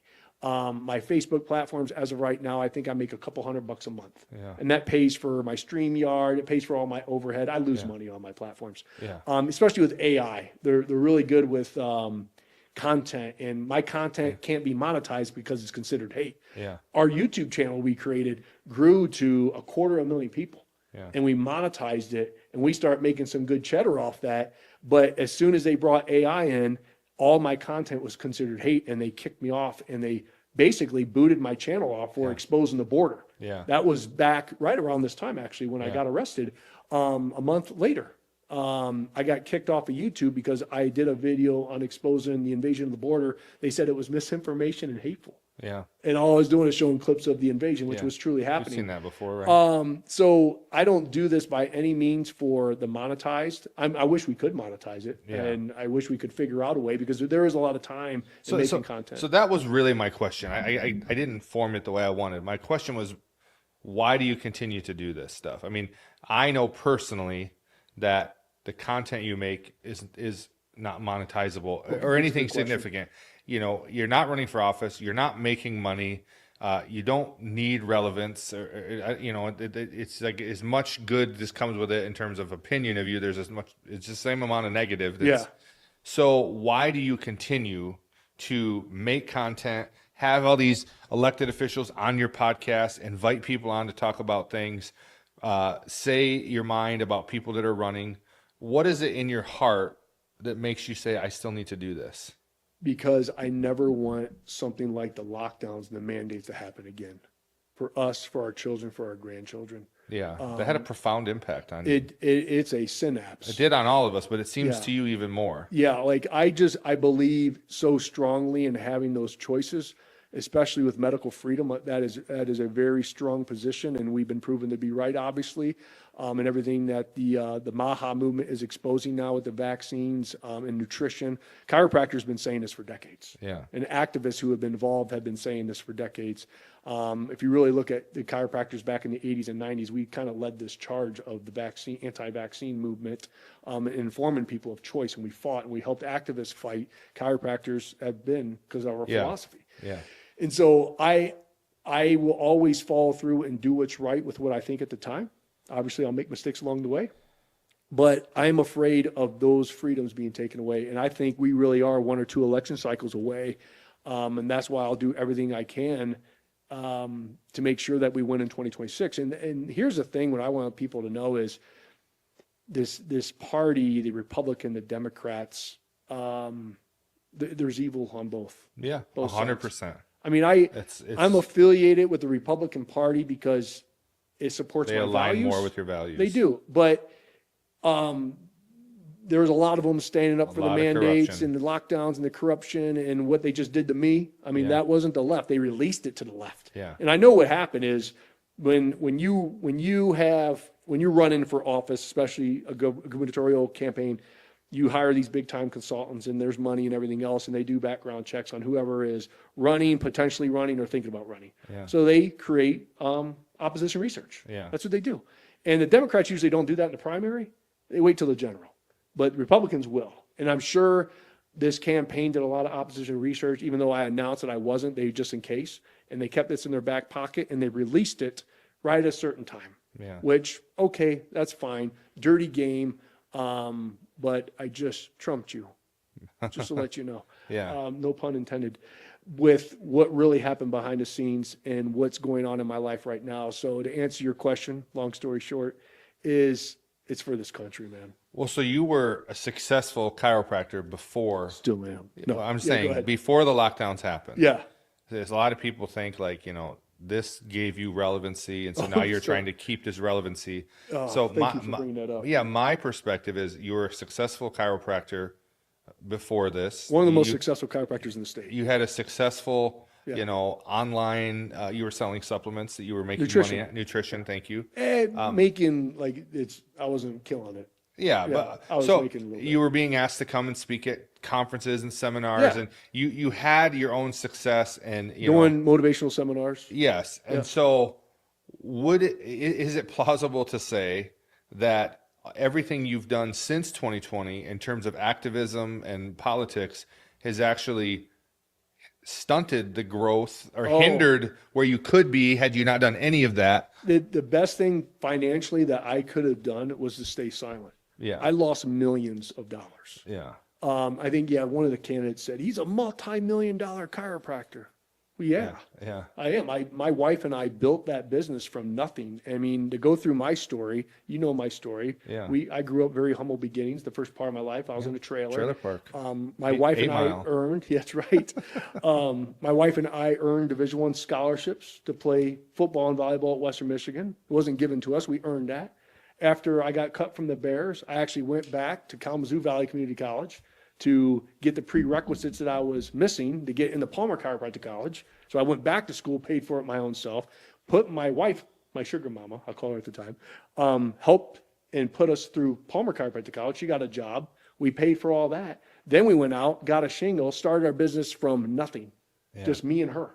Yeah. And it grew into a very successful clinic where before the pandemic, we had 5 different clinics in 2 different states. Yeah. I narrowed it down to, I think, 3 clinics at the time before the pandemic because I missed being in practice.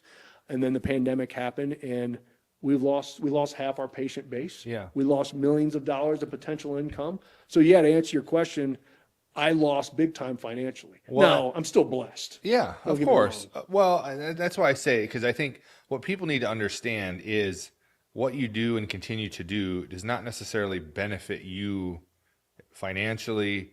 It doesn't help your business.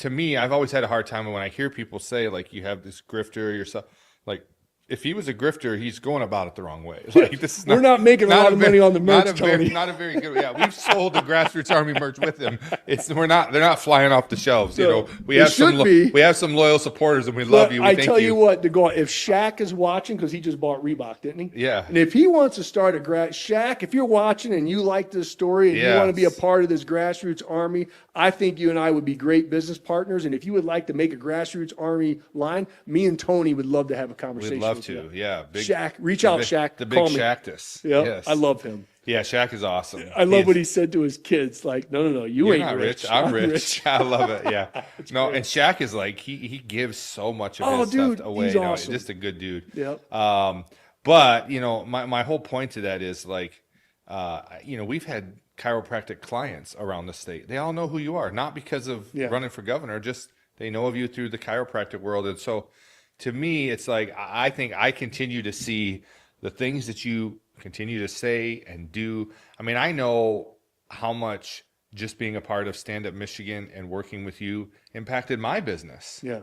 It's on a much smaller scale. I'm not as out in the public as you are, locally here, I have some haters, but I don't think I have haters around the state. And so I see the impacts of being willing to stand up and say what you believe and say what you think. And so for you to have everything that's happened in, separate from this DUI incident, just the things that have happened to your business, for anyone that thinks that you're doing this for some ulterior motive, and that's why I wanted to ask you what it was, I just think they don't understand. They don't have context. No, and there's a couple of these people who do have a pretty heavy influence in the state of Michigan. I even tried to have conversation with, and they refused to come on my show. Yeah. One of them said that I wasn't big enough. Yeah. And I'm like, I have several 100,000 followers, and you have 50. Yeah. What? Yeah. But okay, it's because they can't. They can't. They thrive off their own personal videos where there can't be an intelligent conversation. That's how they get the views. That's how they get the views. And I try not to put clickbait out there. I try to look at things logically as most I can. And there's some videos that I posted that, it's clickbait. I just try to draw up conversation sometimes. I really try to put, like we said, give people up-to-date, accurate, and truthful information. Be authentic. Yeah. I think, and you know this, being in the business, people like authenticity. Yeah. They like real, man. And That's it. That's especially what I now. bring. I think we're seeing just even in the business world that what's trending in the world of branding is people want authentic brands. Yeah. They want brands that are willing to show their flaws, their cracks, and all of the things. And so, Speaking of authentic Yes. brands, I got to give my boy a shout out. Dave Garr, he this little thing that I've tried to support our folks who supported me, and he has a great limousine and sedan service in Southeast Michigan. So it's a dream limousine and sedan serving in Southeast Michigan for over 20 years with late model sedans, SUVs, vans, limos, party buses, up to 40 passenger capacity. All right. It's called a dream limousine and sedan, Detroit's #1 limo company. all right. This is one of our supporters. Yeah. So if you're ever in the Detroit area and you need a pickup, especially when you have a plan, you're going Yes. to go out and party. You need a designated Call me. driver. I wish my man was locally at that time. Give him, and I'm going to put the description in the link or the link in the description. But his website is adreamlimo.com. His number is 734-542-6800. Call them up if you need a ride What's or if his you want name? to party. Dave Garr. Dave. Yeah. Give Dave and a call. He works with the company, a Dream Limousine and Sedan, Detroit's #1 limo company. So shout out to you, Dave, my boy. That was nice of you to do Yeah. that. Yeah. Yeah. Gotta help You're out. Such a grifter. And if anyone else wants, no, I'm just kidding. Yeah. Yeah, You want me to wear a t-shirt? yeah, that's right. Well, Garrett, so where do we go from here? Like, what's next, man? So, This political craziness, I don't know, man. Like, and you asked if I have any plans to run in 2026. I didn't before, unless, yeah. you know what? There's nothing else out there. Yeah. Like there's nothing else that people can hit me with. What you see is what you get. If there is a lane and the country needs me at a position, I'll consider it. And that means my family would have to be on board again, my kids, my wife, the Grassroots Army, of course. I don't know. And I don't know what that is. I never want to say that I'm never going to do anything or consider it, because I've learned that lesson is, let go, let God. And if you want to make God laugh, you tell him your plans, and he laughs at me all the time. I didn't have this on my bingo card several years ago. Yeah. Not only with the running, but this incident and what evolved from it. Yeah. It just continues to get spicier in my life. As someone once told me, they go, your life is very interesting and full of drama. I'm like, what Garrett really wants in life is land. Yeah. And I just want to get a donkey, Yeah. name him Fred, and feed him carrots. I mean, that's my little farm with my chickens. Yeah. And live off the land, have my garden, and have Yeah. like 40-acre plot. 100 acres would be awesome. Yeah. That would be my dream scenario. Will that ever happen? No, maybe not. Yeah. Possibly. I think, we'll see. and just like I said, getting to know you and as being a man myself, I think sometimes we as men, we just feel a sense of responsibility. And there's what we want, like here's the ideal thing. But I think a good man says, I'm willing to put what I want to the side to be a responsible man, to be a man of integrity, a man of character, a man that leaves something for his kids. You get to your 40s. I was just talking to someone about this the other day. I'm 45. Now, I started this company when I was 35, and my big ambitions for what I wanted the company to be at 35. And then I look at it now at 45, and it's maybe a little different. My season of life is different. You start to think about legacy. Correct. What do I want to leave behind? What do I want to be to remember for? What do I want my kids to have? Am I leaving, my community, my state, my country better for them than what I had it for my grandkids? And those are things you don't think about in your 20s, and maybe you start to in your 30s. But really what I'm finding now is that you really start to think about those things. And so we talked about this recently. No matter what we do, the most important thing for us as men of faith is that you're living in the path and the vision that God has given for you. And other people might not understand that. Other people might not be behind it. But no matter what you do, whether you spend the rest of your days being a chiropractor and you end up on a ranch in Montana and you're the new John Dutton, and you have a donkey named Fred, or whether you end up becoming some sort of, political figure, whatever it is, it's important that you live in the vision that God has put in front of you. In tone, like chills. Yeah. Okay. I think you just summed up what the essence of this brand that we created is, the Grassroots Army. That's what it's about. Yeah. It's so much bigger in politics. And It is. one day I have a dream, all right, is for us to create something so big, so powerful, and they do a book or a documentary and people go, that was started Yeah. with politics. Yeah. Like that, what? Yeah. Right? That's what I foresee. I don't know how we're going to get there, but I do know that we have an unbelievable movement, a group of people, men and women, that feel the way that we do. And there's always going to be hate. If you're not hating, you're not shaking the right tree. Yeah. And so with all the hate that we receive from people on our own side or the other side or just whatever, that lets us know we're over the target. We have to keep pushing. We fail falling forward. We figure out, you make mistakes, you learn from it, own it, push on, do what's right. Yeah. That's it. Accountability. When you think of grassroots, a lot of people consider it a political thing, but grassroots is not. Grassroots is simply, and you've said this, it's on our website, on your website, ordinary people doing extraordinary things. And the Grassroots Army is comprised of ordinary people. Yep. And what we realized in 2020, especially with the Unlock petition and even running for office and making a huge dent in that primary, that ordinary people can do extraordinary things. And you said this before, the power of one can lead to the power of many. Don't ever think that one small thing that you might say or do can't lead to Something huge. something amazing. And so really, what is Grassroots? And Gary and I have talked about this. It's a cool brand. It's got a cool logo, but it's not just about politics. It's about you as an ordinary person realizing you're capable of extraordinary things, especially when we come together. If there's the number one thing that kills any political party is people can't stay together. Yeah. We want to argue about the 2% that we Ego. disagree with instead of the 80-90% that we agree on. So you as an ordinary person are capable of extraordinary things. And that's what Grassroots is. Amen. It's you. It's an individual who maybe doesn't have a 200,000, follower platform, or maybe doesn't have a big influence, but you're still capable of amazing things. And so when you wear that brand, or when you talk about that brand, or when you think about that brand, it really represents simply ordinary people doing extraordinary things. Yeah, and I think, because the social media does give you a glimpse of what trends are. Yeah. It does, of what's really hot, not only in the media cycle, but culture.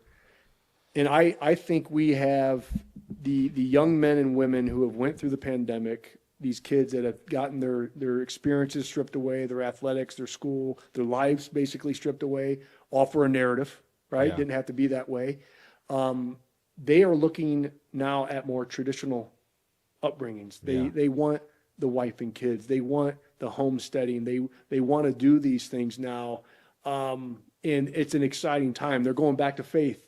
Yeah. Right? More and more people. So there is an evolution that's happened that's very exciting. Yeah. And that's where I think too, like with the brand that we have created, and as it evolves, it's that Christian focus, man. Yeah.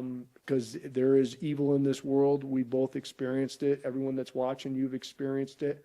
And we are in a spiritual battle. Mm-hmm. And you got to have your armor on. Yeah. And that's one thing, like, hey, I'm not perfect. Tony's not perfect. Y'all watching aren't perfect. But the more you can build on your faith, your spirituality, get into that book, you can take these punches. Yeah. I can do Philippians 4:19. I can do all things through Christ, which strengthens me. Yeah. And what I like about that verse is, it just doesn't say I can do all things. It says I can do all things through Christ. And which strengthens me is actually a prepositional phrase, which describing the thing that gives me strength is when I do things through Christ. So it's not about me. I'm ordinary, but I can do extraordinary things through Christ, which gives me strength. Yep. When I do it that way, when I do it through Him, through His vision, through His purpose, all of a sudden I become this stronger mentally, physically, 100%. Spiritually. And so, man. Getting to the source, baby. Yeah. I love it. Well, you got anything else, man? I have a final thought I want to leave with, but like, I think I was pretty open today. I think so, man. I think so. And you put it out there. I did. You didn't have stage fright. No, you put it right in the cup. You know, and we all saw it. With you sitting there whispering sweet nothings in my ear, Tony, anything is possible. Anytime. Go ahead. You got the final thought. Yeah, man. So, I've quoted some verses today, but that's just where I get my inspiration from. And, I don't know the reference. I think it's in 1 Peter, but the Bible says, be sober. And in this case, it's not talking about sobriety. It's talking about being serious, take things seriously. Be sober, be vigilant, for your adversary, the devil, as a roaring lion, walketh about, seeking whom he may devour. And you were talking earlier about how it's just the devil, coming after you. And the truth is, as a person of faith, the importance of sobriety, not just again from substances or alcohol, but being vigilant, being serious, because the devil is, and I love that they give the illustration of a lion walking about, seeking whom it may devour. If you study lions, they will stalk their prey for up to 30 days. They eat so much in one sitting that they can go a month. And so they'll sometimes up to 30 days quietly, they'll stalk that zebra, that gazelle, and they'll wait for that one moment. You see those deer looking around, they're watching, they take a drink and they look up. But that moment that they have weakness, where they're not paying attention, the lion will see it and pounce. Yep. So when the Bible gives an illustration, you got to think, what is that illustration saying? There's very few creatures that stalk like the lion. And so when the devil is like that, he's walking around. He's not omnipresent. He's not omniscient. He's not all-knowing. He knows what you show him. He knows your weaknesses only because you showed him your weaknesses. And he's walking around just stalking, seeking for that moment where you let your guard down. And then he wants to devour. The word devour doesn't mean he wants to play with you. You've seen it when they sink their claws into that beast. They devour it. It's gone. So the devil wants to ruin you, man. And all this influence. Think about this. If the devil ruins someone who has no influence, there's an impact on that person and on that person's family. There's a ripple. But when the devil ruins someone that has great influence, that has a lot of people looking to you and watching you, and that's a big burden, you need big shoulders to carry that. But the truth is, I think he's looking at you more than others, because if you are destroyed, it affects so many other people. Yeah. Beyond look, because the devil is looking and watching. He wants to devour you. He doesn't want to mess it up a little bit. He doesn't want to ruin your chiropractic practice. He wants to devour. He wants to destroy your life, because he knows of the ripple that could have. So my encouragement to you as your friend, as your brother, just continue to be vigilant, man. Fight, live in God's purpose, live in the path that he's given you. You can do all things through Christ, which gives you strength. You do it through him and not through Garrett and not through physical fitness or mental health. You do it through him, then he will give you strength. I feel it. I love you, man. I love you I'm too, proud of you for doing this. You know, whatever that's worth, I'm proud of you for doing this. I think it takes a lot of courage and integrity. So I'm excited to see where Grassroots goes. And yeah, man, thanks for being here. Thanks for having me as your guest, even though I've done a lot of talking. That's how we roll, baby. We'll see. This was All fun. right. You want to wrap this thing up? Have a great day. God bless you. God bless the state of Michigan, of course, and always God bless these United States.